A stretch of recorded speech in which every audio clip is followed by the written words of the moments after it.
I wonder if your feelings on this matter are clear, Lord Vader.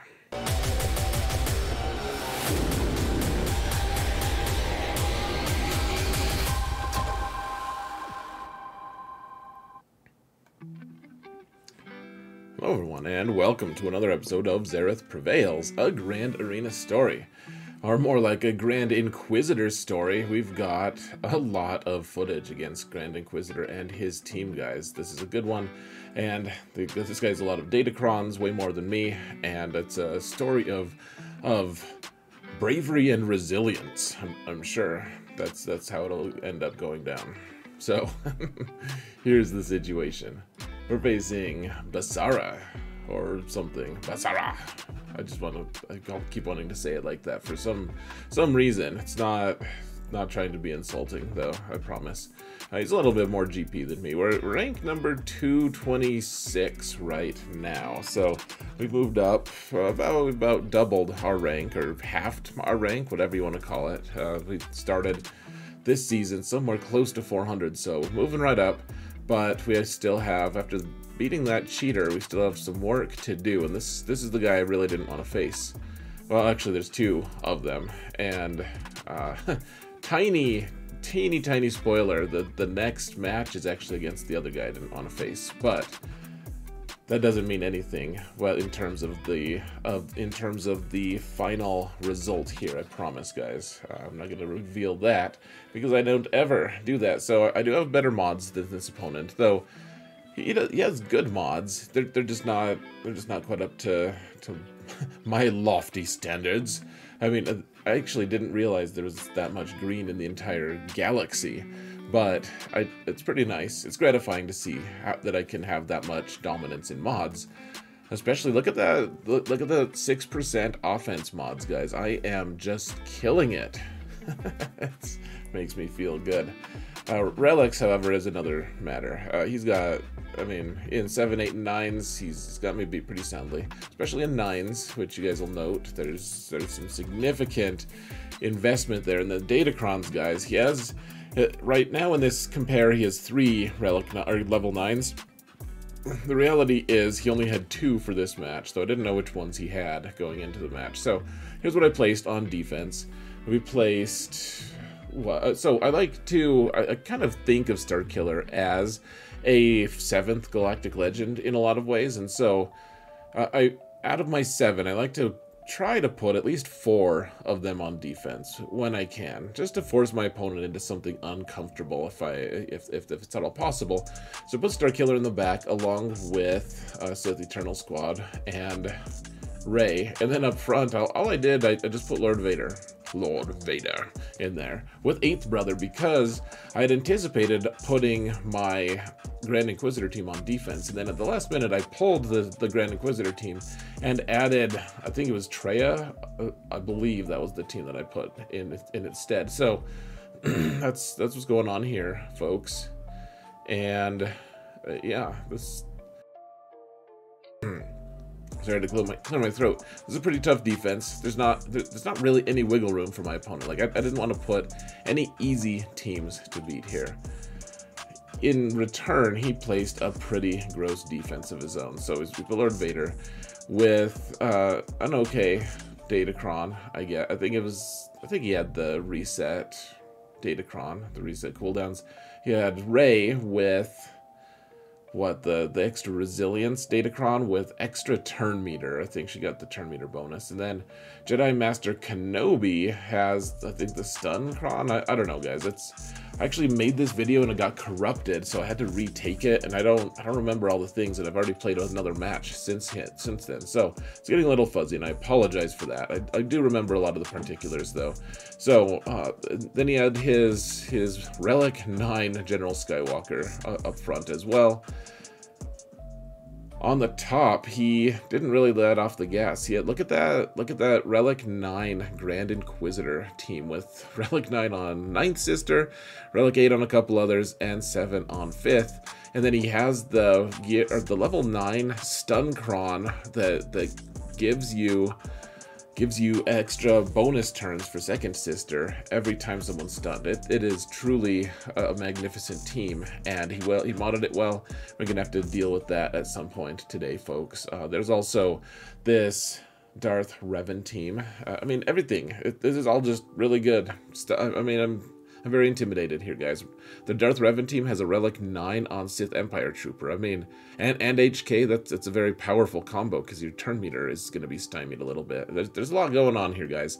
So before we jump into the video, just want to remind you all that if you want to support this video for free, all you have to do, I mean, support this channel for free. All you've got to do is help me mount the algorithm, guys. Like, subscribe, comment, something like that. Really appreciate all of the support you guys have given me. And I really, yeah, you guys are awesome. I truly do appreciate you. So, actually, before we jump into the actual fighting, we need to show you what happened to, he attacked first. So, you know, I always appreciate it when my opponent attacks first. He cleared my front zone really, really efficiently, though. Remember, I only had one GL in the front.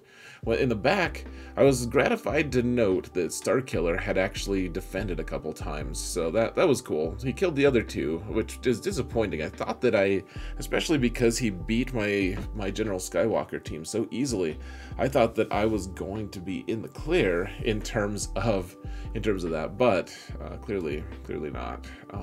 I thought that he'd use Sith Eternal Emperor on it, and then he wouldn't be able to clear the back, but then he did, so I'm gonna go sit down and cry, folks. And then up top, he also failed on dash once and on sortie once, which was also exciting. And then he failed a couple times on fleets, so gave us some wiggle room. Though I'm gonna say right now, guys, he got a 1700 flat. This does not reflect how he ends up. No, like the final result, it's not just a foregone conclusion that I win, because I have to clear him first, and he put a really tough defense down. So, and it ends up being a very close match indeed. So, without further ado, folks, let's get over to the video. It's been a really long time there, guys, trying to set everything up, so let's just get going. So, what I decided, guys, after looking at all the things that are, you know, possible, I decided I didn't think, so I was pretty sure my bounty hunters wouldn't win this fight. I was pretty sure, but I was also sure that I could at least kill Royal Guard and maybe kill the majority of the ads, maybe kill all of the ads, and maybe even just win if we get the right rolls. Though, of course, they have Thrawn, and Thrawn is really going to mess with things. So, okay, we got rid of Royal Guard, because you can math it out, and as long as you're fast enough here against this build, then you can always get that turn. So, the question is, Thrawn is going to just hand the turn to Vader, most likely, and then Thrawn will just fracture someone, and it'll be this whole mess. So, who do we want to kill? Like, we want to kick Maul in the nuts is what we want to do, but he's in stealth, so we're gonna try to kick Vader in the nuts. Who knows if he even has them anymore, though. So, Maul made a huge mistake. He made a critical error in the sense that he should have killed Fennec, and instead he was like, I'll just kill Zam. I was like, oh, that's wonderful. Thank you for doing that. So, all right, let's try to take out Vader here, because Thrawn, I think Thrawn has extra defense when he's fracturing someone. I could be wrong, but I mean, now, of course, Fennec is just dead, and with her, all our chances of actually being able to kill anything or anything else. Thrawn is like, hey, I'm just gonna fracture Bosk real quick. But okay, so I decided though that was worthwhile, because this was a tactical advantage, or I had a tactical advantage in the sense that my opponent had gone first, and I hate to just abuse that, I really do, but when you have tools available to you, like I didn't talk to him and ask him to attack first, he just did it, and as you'll see with my next round opponent, he had no compunction with waiting until I was done attacking and seeing what all I had used in order to win, or try to win. And, you know, you just have to use the tools. I can't blame people for doing that. So, in return, I'm going to say, we have a little wiggle room. We can afford to double tap Lord Vader if necessary. That being said, we're using Maul here, and I have remodded him a little bit to be able to have more health, so that I'm able to, you know, do more damage to on his attacks. So, man, I really need a Relic 9 General Skywalker. I just put Relic 9 on Sith Eternal just recently, but I think General Skywalker might be next, because all that extra protection, he hits harder, etc. He really benefits from it. Especially because he's the focal point of everyone's attacks. That being said, I managed to land a daze on him, which made it a really smooth, easy win there. Really nice.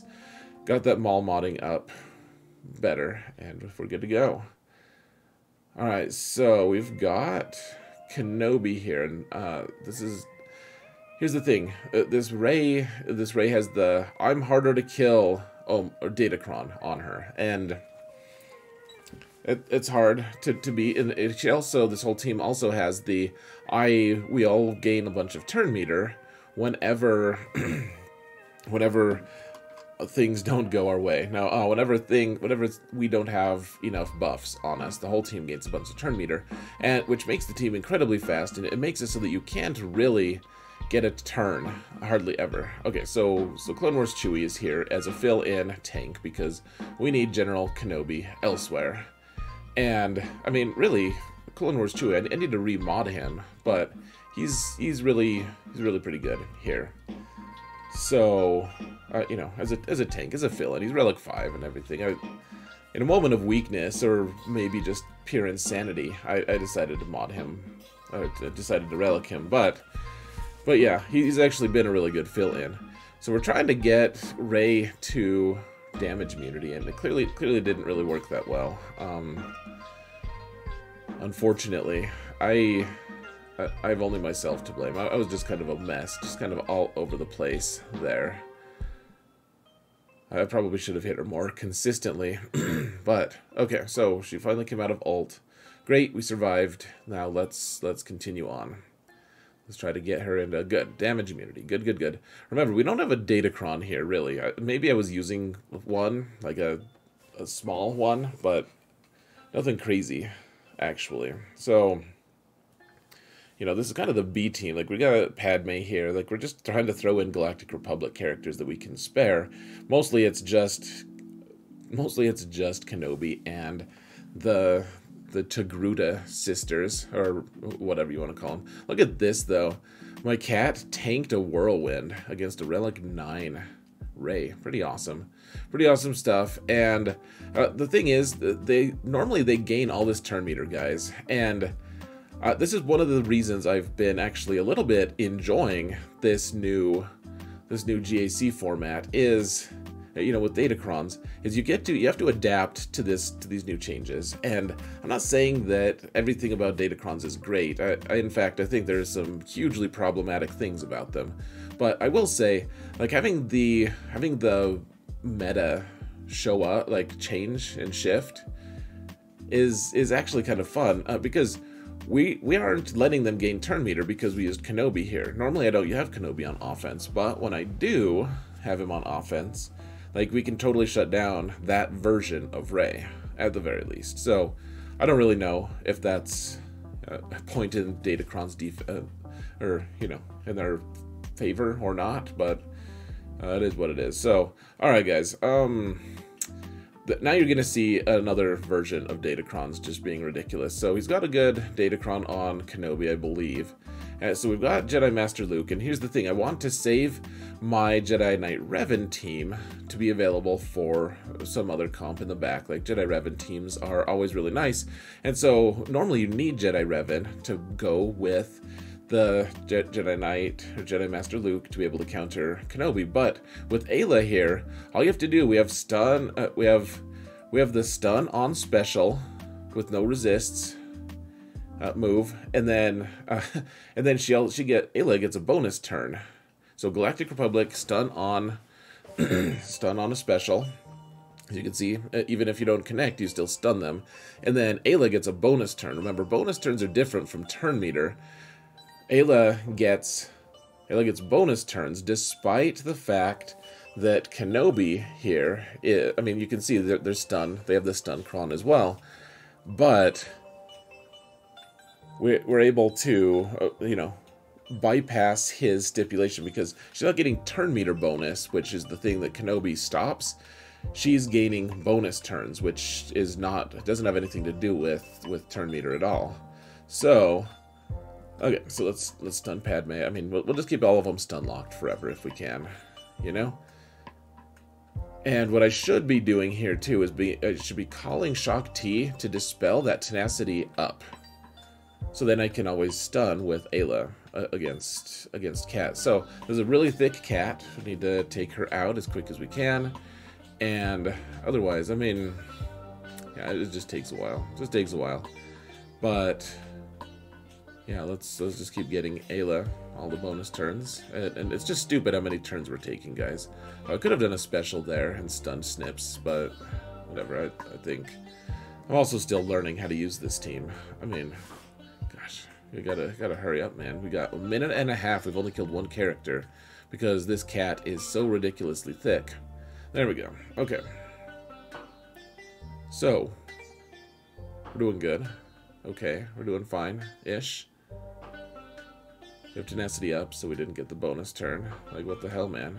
I feel entitled to a bonus turn at this point. But anyways, can just stun Ahsoka. Who took you out of timeout?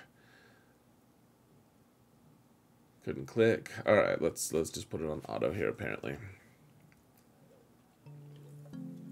nice. All right, 63 banners. Not too bad. Not too bad at all. And now all we've got to do is clean up this Lord Vader team. And what I ended up deciding was, okay, so we could try to use troopers, and that might work. But why use troopers when you can get closer to guaranteed win with Supreme Leader Kylo?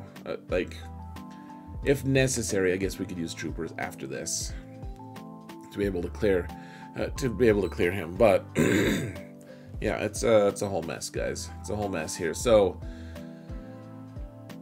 you know, may as well let's just take out Lord Vader here and just see what happens. I mean, if we can. But here's the issue: is it's harder to get our ultimate now against Lord Vader.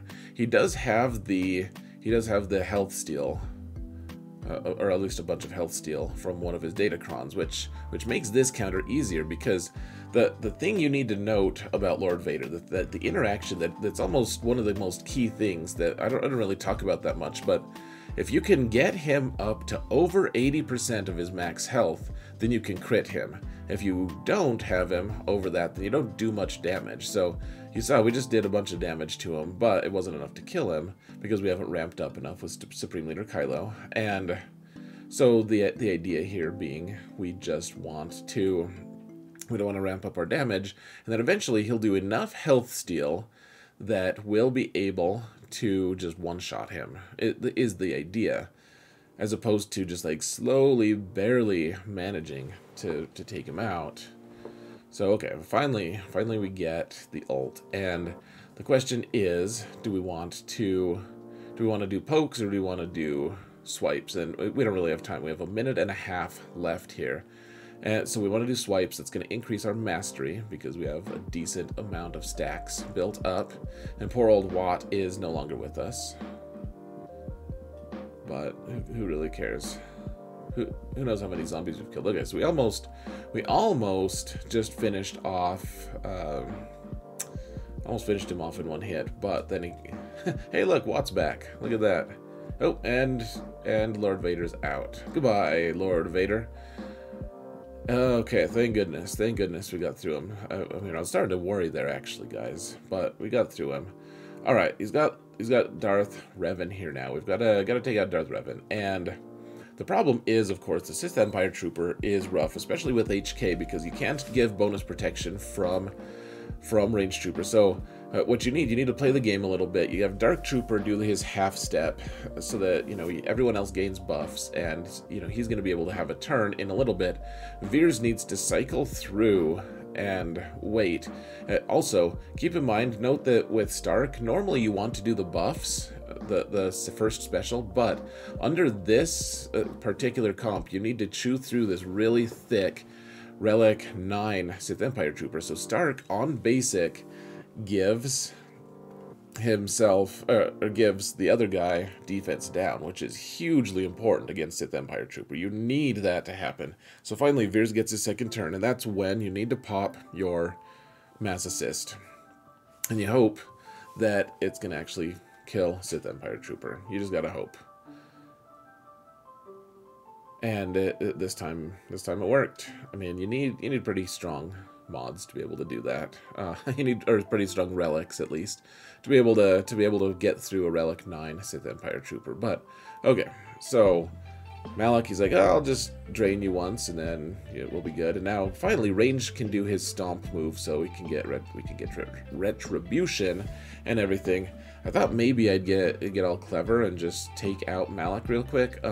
But now, okay, let's just do a couple basics here because we can't call assists or anything. We're not going to hurt Revan that much doing that. And then we'll actually focus on Malak when we have a chance of actually taking him out, instead of just pissing him off and forcing his taunt and fearing ourselves, etc. So, got through that with a minimum of difficulty. Now we're going to use our General Grievous against this Grand Inquisitor team, guys. People told me that this is really easy. Remember, they have a level 9 stun cron with bonus turns for Second Sister. So, it's, I mean, BB-8 just evaporated there. Just gone.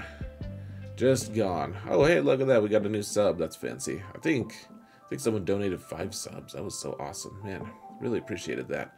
So, here's the problem, guys. I still don't know. I need to look it up, but I need to look up the mechanics of why and how Ninth Sister taunts. Like what are the rules behind when she taunts? Because that, like, we keep dispelling her taunt, and she has buff immunity, so she can't get her taunt back, and yet she keeps getting it back. Okay, now it's gone. And okay, but can we take out Fifth Brother? Can we take out Grand Inquisitor? What can we do? Let's try to get some target lock on Second Sister. And then I was like, you know what? Let's just take out Grand Inquisitor now. So then they don't have their leadership left. We should be good to go. Let's get target lock on Seventh Sister. Get the AoE. Things are looking good. Things are looking great. And then Second Sister just one-shots B2, just like out of nowhere, like just deuces, like screw you. And in a minute you'll see Seventh Sister just does some ridiculous stuff, guys. Just totally ludicrous, in fact. So, I mean, there's like no chance here. I mean, gosh, I almost killed Second Sister, but then Seventh Sister heals, and I don't know, they just beat Grievous down, which is fine. I mean, he kind of had it coming. He's kind of a jerk himself. I can't really hardly blame it when he loses, blame my opponents. I'm like, you know what? Grievous really deserved that, so I guess I'll let that happen. But we did fail there, guys, and this is a huge issue, because my opponent dropped a lot of banners, but I'm dropping a ton of banners myself here. So, alright, and now we're going to do something truly stupid. Well, it's not stupid, it's a little bit like, okay, we're already running out of teams because I put so many teams on defense, and I split up my CLS team so much. So, oh hey, look at that, Gom raided me. Thank you, Gom. Operation Metaverse, good people. So, I'm like, okay, if we can get the Scout to proc his 40%, like he's a 40% chance every time he does a basic to give his whole team 25% turn meter. We have 2 opportunities for him to do that, so kind of 80%. I know that the math doesn't work out exactly like that, but it's a reasonable chance for him to be able to proc that in 2 attempts. And if we do that, then we win. Like, I don't think there's much question that we win, but we didn't get it, and now, I mean, we got lucky there. Worthless Guy was their target, so we can resummon Worthless Guy eventually. But, you know, he's the only one who you know, is without a revive, who can revive because we just resummon him. Though it's on a huge cooldown now. And Cara Dune is dead, unfortunately. It's all just very sad, folks.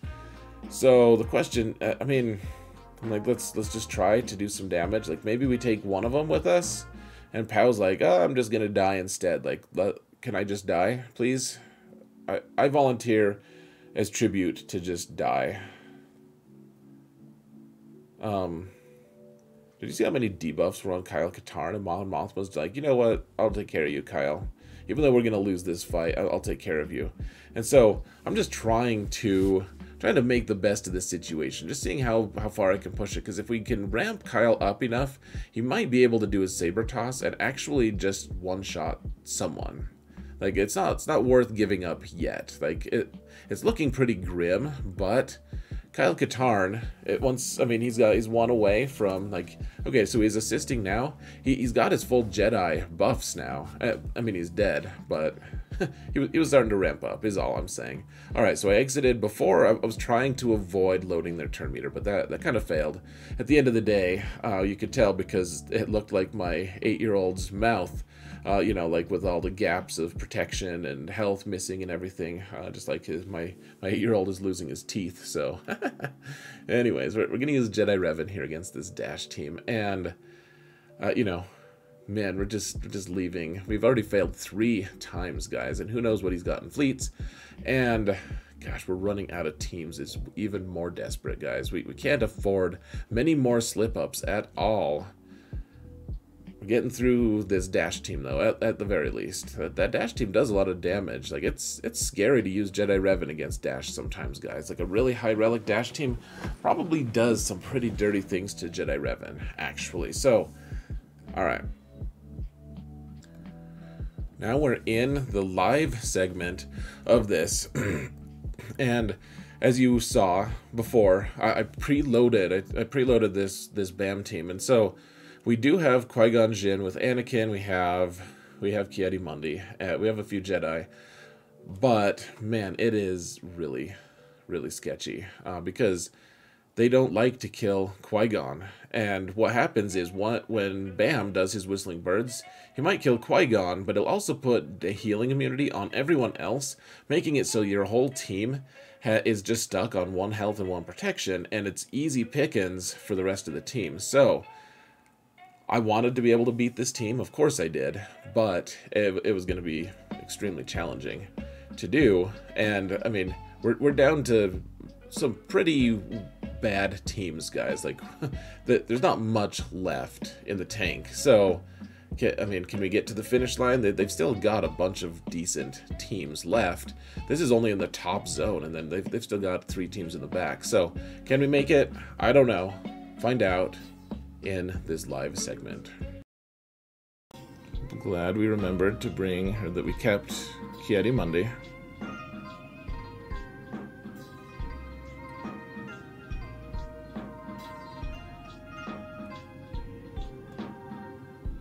See how this goes. With loaded turn meter, like, anything could happen.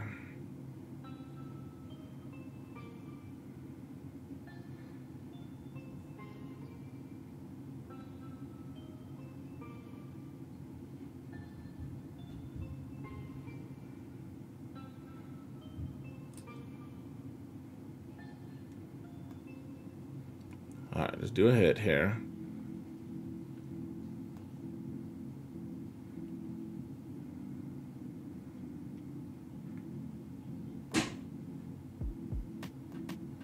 Just dispel here. Uh-oh.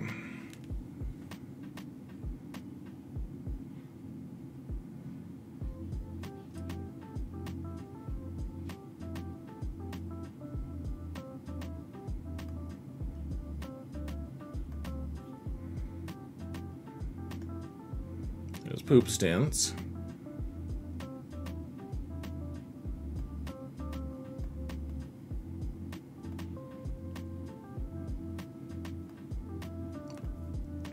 Get rid of all that foresight. Gosh, this is terrifying, guys, because they're going to kill Qui-Gon. Can we just give turn meter?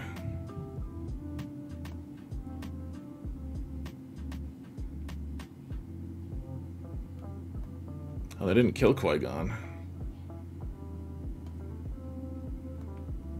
Do I just want Ki-Adi-Mundi to ever take a turn here, guys? Okay, we killed Bam. We can clean this up if we need to.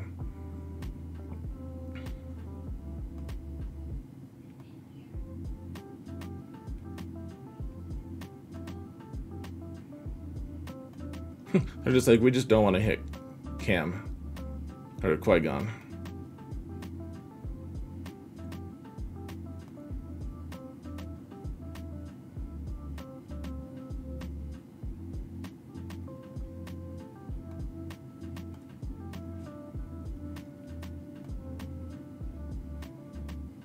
Oh, there we go. No, not quite yet. There it is. Okay. We got full health protection on one character. Jeez. Alright, so you guys saw how sketchy that was. Now you get to see how sketchy this is. So I think we got out of there with what? Like, I think we ended up with 2 extra banners off of the. I guess we had 4 characters surviving still. 4 characters surviving, and we got like health and protection for one of them. And that was it. That was it. Dropped like tons of banners there. Just ruinous, guys. We're on the brink. So we're using Geos here, and this is maybe one of the most frustrating battles you'll ever see. You can see that 9th Sister was kind of close to death there, and 7th Sister's like, hey, we'll heal you. I did manage to kill 2nd Sister before I even commented on it here, so that was cool. Look at all these debuffs, even just 2 of them are doing without a leader. This is crazy amounts of debuffs. Gosh, just insane here, guys. So I guess let's put blind on 9th Sister for some reason. I don't even know. Oh, we can't even call Spy to assist. What's going on? I guess that's called Poggle for some reason. I don't even know. Don't even know why. Let's cleanse everyone. Mostly everyone is cleansed. We're good. Okay, red. 9th Sister is in red. We should be good to go, right? Good to go. 9th Sister, let's just heal. Or 7th Sister says, let's just heal her. Oh my gosh. We've gone 2 minutes here. Or we've gone 3 minutes. We have 2 minutes left. And they still have the stun cron and everything. And we just can't get through a Relic 9.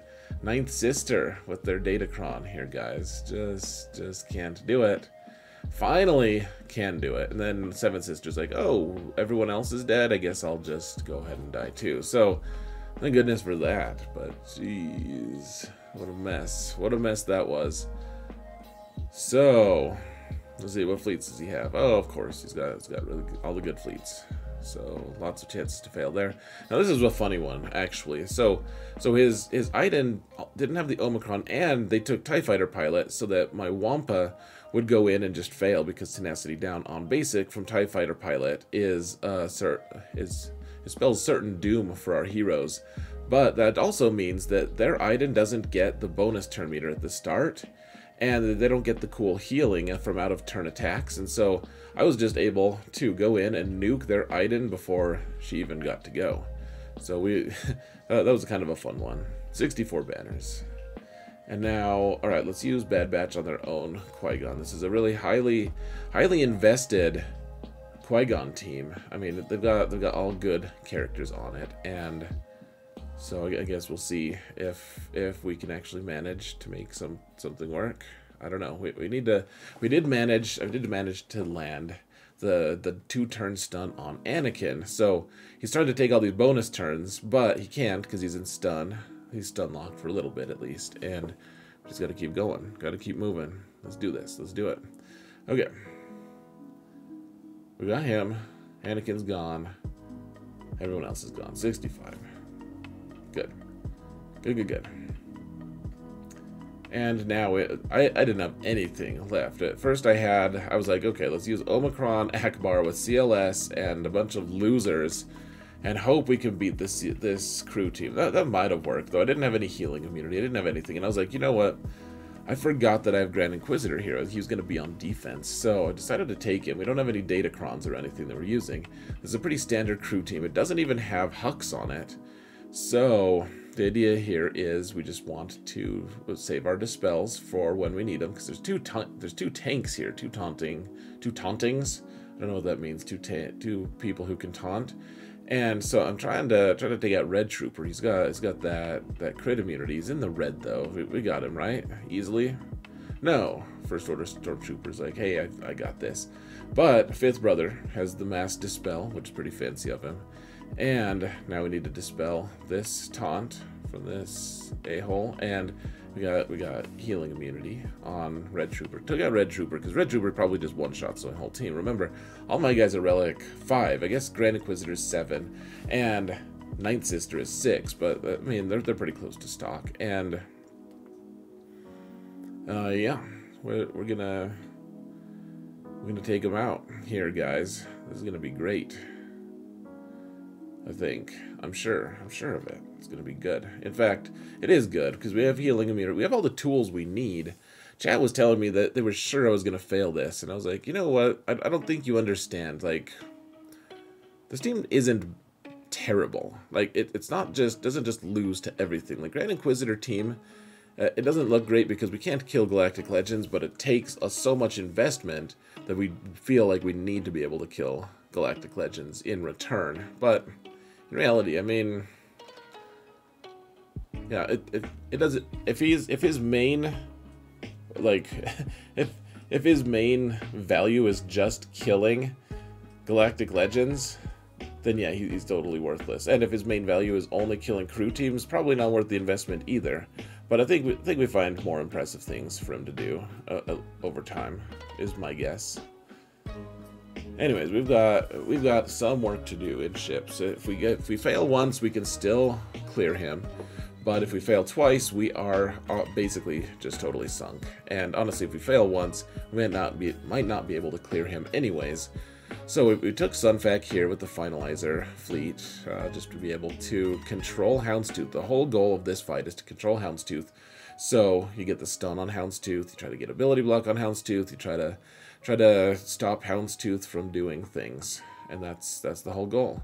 So you always get Slave 1 real close to death, and then he gets healed miraculously by Finalizer, or by Executor, which isn't fun. And then of course my Echelon died like earlier than he should have, so that wasn't cool. Let's just go over here and just randomly stun Houndstooth. It's not that random, but let's just do it anyways. And really need to take out Slave 1. If Slave 1 takes more turns, we really don't want Slave 1 to take any turns, because doing basics on my team is going to just it's going to get so many breaches on us and just really mess with us. We're on the edge here, guys, already. But we did take out Slave 1. We took out Xanadu Blood as well, so that's all they have left is Razor Crest and Houndstooth. So that's pretty cool. Sunfac is on death's door, but as you know, I think you can all agree with me when I say, screw Sunfac. We don't care about him and how he's doing. I feel like that's like a universal thing. Like, you can repeat with me, like, screw Sunfac. We don't care how he's doing. 64 banners, not great. I think we had to average like 56 or something like that. So we're above the average, or maybe it was like 62. I don't remember. You guys probably do the math if you want, but or you can just see how this all unfolds, because you'll have the answer fairly soon, as you can tell by the hopefully slowly ticking down time. So we've got Soldier here at the starting lineup here because we need to be able to. I mean, he actually fills in pretty well for Sunfac here, in fact. So, in fact, he does. But, yeah, I mean, he just does so many, he assists on so many attacks. And, I mean, Malevolence against this Empire stuff, this Empire build, it's dicey, for sure. It's not what I would call fun. Yeah, do we get Ebon Hawk in here to dispel all the nonsense? I think so. So, really want to kill Gauntlet, and Gauntlet's like, okay, I'll just die of sadness instead. I was like, thank you for that. That was really helpful.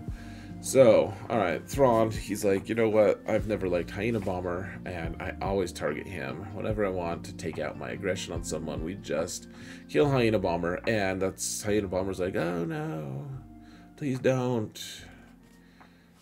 And Thrawn was like, oh, I'll just do it anyways, because I don't care what you think.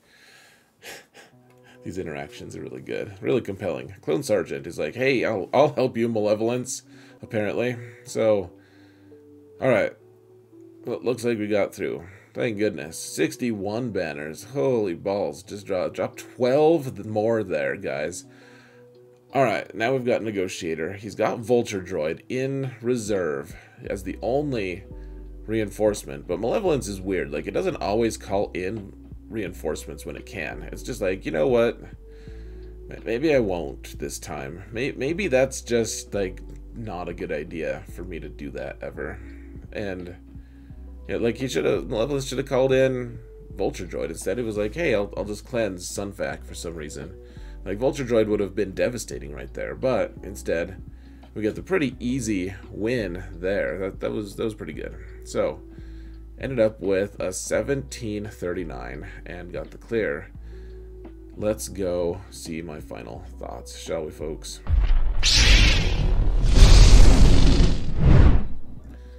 Got the win, thank goodness. Grand Inquisitor, though, guys, in GAC isn't too bad, just because you get Datacrons, and if you have a level 9 Datacron with Relic 9 on, what's his name, on Grand Inquisitor himself, and that really crazy 9th sister, you can cause some havoc.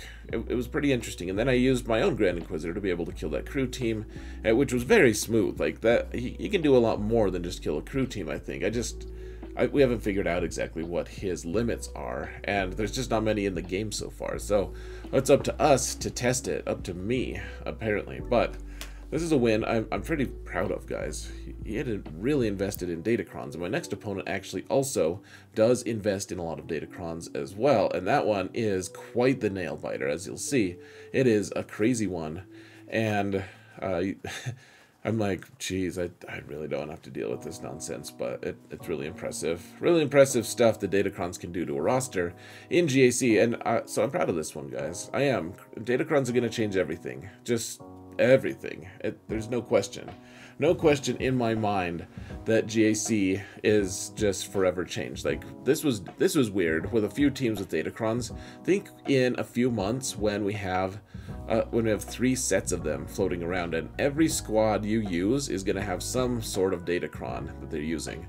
It's just going to be crazy. So I have more thoughts on Datacrons. Probably do that in my weekly The Plan series. We'll talk about some more Datacron theory and just if it's going to kill the game or not. But one way or another, I'm proud of this win, guys, and you should be too, because you probably sweated here in the trenches with me.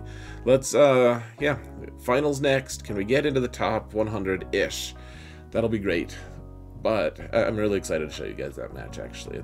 There's so many crazy things that happen. But, guys, I'm going to let you go. Thank you all so much for watching. And remember that in all things, Xaereth prevails.